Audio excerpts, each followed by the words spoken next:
Let me set the stage. AT&T Stadium, Arlington, Texas. Packers are down 21-6. Then the second half begins. And Rodgers scores touchdown after touchdown, and all of a sudden we have a lead, 22-21. But Dallas gets that lead back on a field goal, 24-22. A pick six deflected off the receiver makes it 28-24. We lead again. But Dallas, oh Dallas, they were killing the clock, driving down the field, getting a close fourth down conversion. And they scored a touchdown to take the lead. But they leave 1:13 left on the clock. Now certainly there could be nothing wrong with leaving 73 seconds for Aaron Rodgers, could it?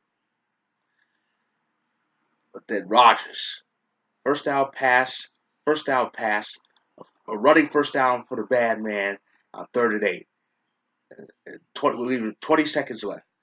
A pass to Adams in the end zone, deflected at first. But at second down, the pass to Adams connects in the end zone for a touchdown. And as my man once said, checkmate, bitch. Oh man! Once again, Aaron Rodgers proved his greatness and led yet another clutch comeback, and went into Jerry World, and as usual, he burned it down and turned it into Aaron World. And thanks to Carolina beating Detroit, the Packers are now all alone in first place in the North. Matter of fact, the forward record is the best in the conference, but we share that with two other teams, Philly and Carolina, who actually play each other to start week 6, but that's another story. But for Dallas, that's back-to-back home losses and bad ones too. They had leads in both games. They had big leads in both. They had a big lead against the Rams. They had another big lead against Green Bay. But in the end, they left. In the end, in both games, they left their home with L's. And now they are 2-3, 2 games behind Philly, and kind of in trouble. But there's enough time. There's 11 games left, and we go from the highs to the extreme lows. The New York Giants. Oh boy, what can I say about the New York Giants? What the hell happened? The team that beat teams, even beat that Prescott twice, and made the playoffs as a wild card. Where is that team? I haven't seen it. Nobody's seen it. It should be on note cartons. Where is that team? This team, they're a shell of themselves. I think the Giants actually got abducted by aliens and were replaced by these pots who have gone 0-5 and have lost even to the Chargers at home, which is even worse.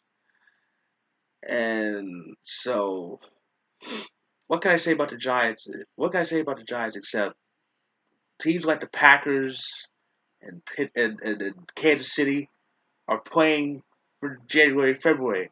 The Giants, of course, are going to be playing for April. That's all I can say. And speaking of the Chiefs, they won a big thriller in Houston. As a result, they are still undefeated, the only undefeated team in the league. And but they'll have Pittsburgh in week 6 this upcoming Sunday. And about another team that's kind of squirrely lately, though they are 3-2. They're 3-2. They're in first place in virtue of a tiebreaker, but I don't know what's going on with the Steelers. I mean, they lost badly to Jacksonville. They had that overtime loss to Chicago. They barely beat the Browns. Something is seriously off in Pittsburgh. Will they fix it? History says yes, but how long will this take? Will they need the last week to get in the postseason? Time will tell. But at the moment, the Steelers, they are in, well, they're not in trouble, but they need to figure things out, especially with Big Ben throwing 5 interceptions, 2 of them returned for touchdowns, though one of them was Antonio Brown's fault, but even so. Ben himself is saying he doesn't have it anymore.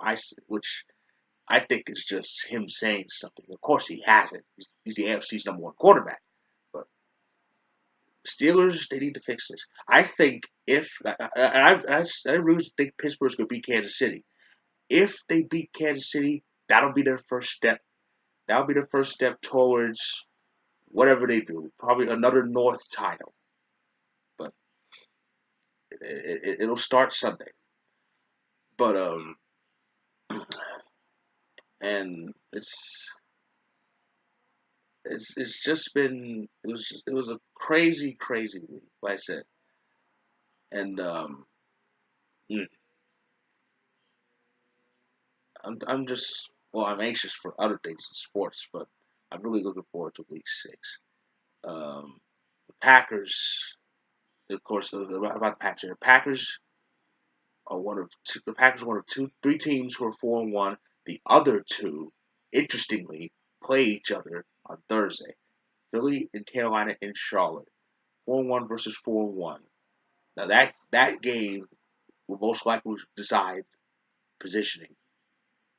And, we all know how important positioning is. That's why every game is important. I mean, take for example our first game of the season, we beat Seattle, and that's going to help us down the line when it comes to positioning. But and this game's going to help figure things out. But yeah, it's going to be a pretty interesting game.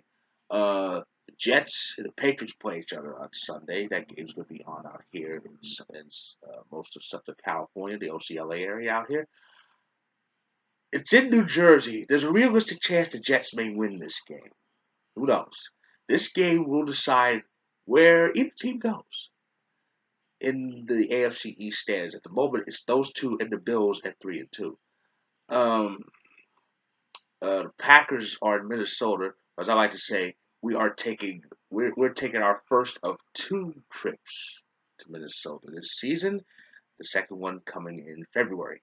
But um, but yeah, this will be our first crack at the Vikings. But I'm really anxious for that first crack at the Lions. But that's weeks from now. We don't get the Lions until the first Monday in November. So the Lions have to be knocked down a few more pegs. And and of course the Chargers got the first win. They're going to be in the Bay Area. The Rams are looking to rebound against the Jaguars team, who seems to be winning big lately. And Dallas is going to have an extra week off to lick their proverbial wounds after losing back-to-back games at home. And, and of course, the Sunday night game, Giants, Giants and the Broncos. The Monday game is Indy and Tennessee. That's going to be interesting. These AFC South games are kind of interesting. They're usually close. Some go to overtime. Some have upsets. But that's going to be an interesting Monday game, Indy and Tennessee. If Indy wins, that could change the whole game right there. So, with that, that's my review of Week 5. It was a crazy week. We're a bit more than one quarter through the NFL season already. How time flies, as the OJs once sang. Um, but this one, I'll be back on YouTube very soon, as today's officially Wednesday. So this could be the last night of the division series in baseball.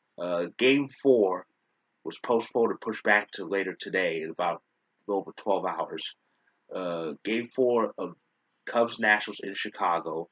If the Cubs win, you come out here to SoCal on Saturday to face the Dodgers. And of course, the pivotal Game 5 to the Yankees and the Indians. So if the Cubs win that series, the division series will end later tonight with Game 5 in Cleveland.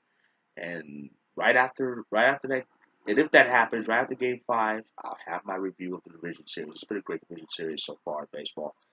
Um, so with that, I've given you the 4-1 on the key games in week 6, and all I ask is that you enjoy those games and the rest of the season. With that, I say good evening, football fans.